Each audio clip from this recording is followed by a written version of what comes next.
All right, step 3 in creating this film. This is one of my favorite ones. This is the planning process. And if you look here, I have our script, which is not very long. It's 1 page. And hopefully you can see that okay. Because I'm gonna use my lights later, I wasn't gonna set up the full lighting thing right now. And so I'm using natural lighting, and sometimes you can't see the page that well. So hopefully you can see it okay. But if you look here, I have like 3 different highlighters, a Sharpie, and I have a couple different colored pens as well, because I do a lot of different things. So when we're planning out, we're basically like, yeah, we also plan out like shoot dates and actors and all that kind of stuff as well. But that also means breaking down the script. And we're gonna do both of these things today. So I wanna start, actually let's start by shoot date and stuff. And this is super easy for us because shoot day is gonna be today. Actor is gonna be me because I'm making this alone. And then all props and everything like are already here, and most of it is sound effects. So we don't actually need to plan any of that stuff out because it's basically just a given. There's a short little film that I'm just making on my own specifically for this series. So we don't really need to plan that out. But on an actual shoot, you do plan all of that stuff out: who, what, where, when, how, and stuff like that. But we already have that planned out, so we're not gonna do that. But instead, we're gonna talk about breaking down your script specifically in here. That is one of my favorite parts of the planning process, is breaking it down. And what I do, I get really in depth. I get to what millimeter of lens I'm gonna do, which lens. I only have 2, but still. Then you plan out like, okay, this is Folly, so I have to get, I have to record that either on set or find it somewhere.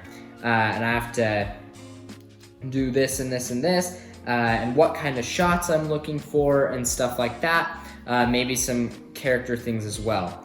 So I always like to start off with camera stuff. And for camera, I use this one, a blue pen. And so since it's only 1 scene, if this was multiple scenes, it could help because a lot of times I like to put whether this scene is going to be tripoded or stabilized. So this scene is going to be tripoded down, and then the whole scene, I'm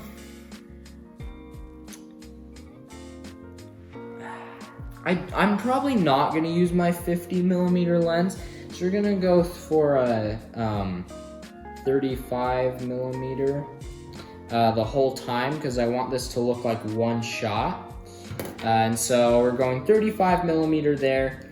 And I want this to be a side shot. So I want like the camera here and the guy's gonna sit here. Yeah.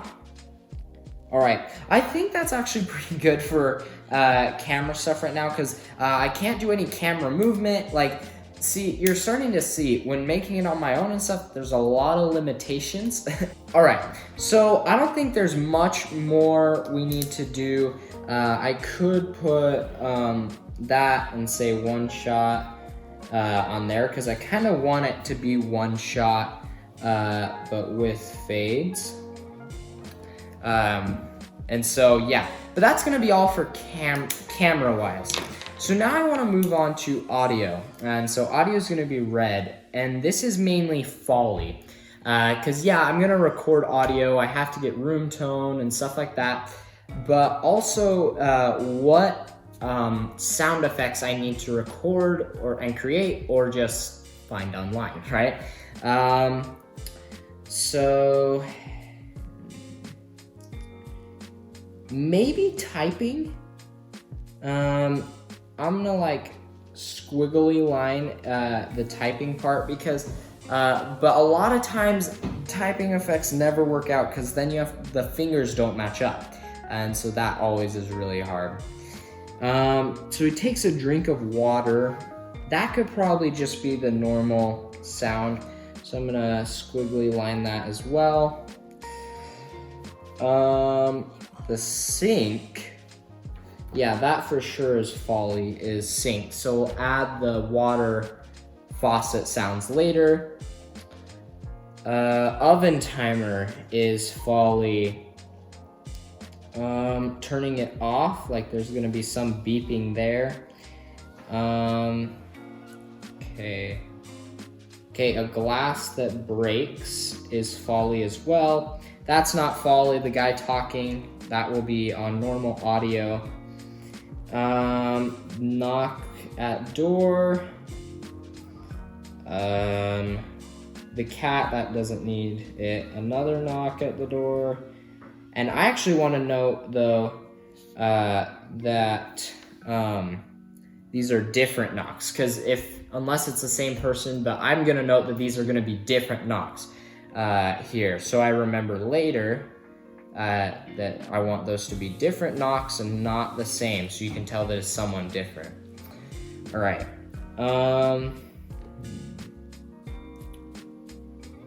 Okay, glass breaks again. All right. So I've kind of broken down that. We've broken down what we need for our camera, and then yeah. So what we need for our camera, it's going to be tripoded on 35 millimeter. And I want it to be one shot with fades. Like I want it to not move. The camera's gonna be the same. We went through and marked all of our foley that we need and maybe need to record on set. Acting wise, I think we should be good. I usually like to take the highlighters and highlight like evening scenes and morning scenes and stuff like that, but in this case it's just evening period, and not like that, nothing's gonna change, and so we don't really need to highlight it. So yeah, I'm pretty sure that that's a pretty solid script right there, that we have broken it down as much as we need to, but I do want to show you guys this script. So this was a script from a film earlier, so from a film called The Bus Stop that I was gonna make, but it fell through. So let's take a look at that script. Okay, so if we look at this script right here that I broke down, this was for a film that never ended up filming, just didn't work out. But if we look at this one, we can see all of the different things that I planned out. So I planned out whether it's tripoded or not, what lens the seam's on, so that's 24, and then and the lens changes for different stuff. And then also you'll notice, so green was for the morning scenes because I had to do two shoots. There's a morning shoot and an evening shoot, but once again, never happened. That one I should probably film, but yeah. Okay, so like green, I marked all the morning scenes green, all the evening scenes yellow, and then which one was on shadow side and stuff. And then I also worked, Alex was gonna color these, and so we kind of worked through this together. Then on the side I wrote here like a one shot, like I wanted all of that just in one shot and stuff. But I also wrote down like later like where it is, because this film took place like two people across the street from each other, the whole film. And so I kind of wrote like where that would, where each shot would be, and like just a bunch of different notes and stuff here. And then all of these things underlined in blue is foley. And so foley's like just sound effects that you record and stuff like that. So yeah, and here it changes from tripoded to stabilizer and stuff like that. So this was a script that I fully broke down, had a lot more options and things to break down as well. So that's a really great example of a really awesome script that I broke down as well. So now we have broken down our script and we are now ready to get into the next part of the process, and which is production. I will put one post-production thing in there, and that is equipment. I'm gonna go through all the equipment and see what I need, and that's technically post-production, but I threw it into the production section. So that's gonna be all for this pre, I keep saying post. For this pre-production section, let's move on to the production of distractions.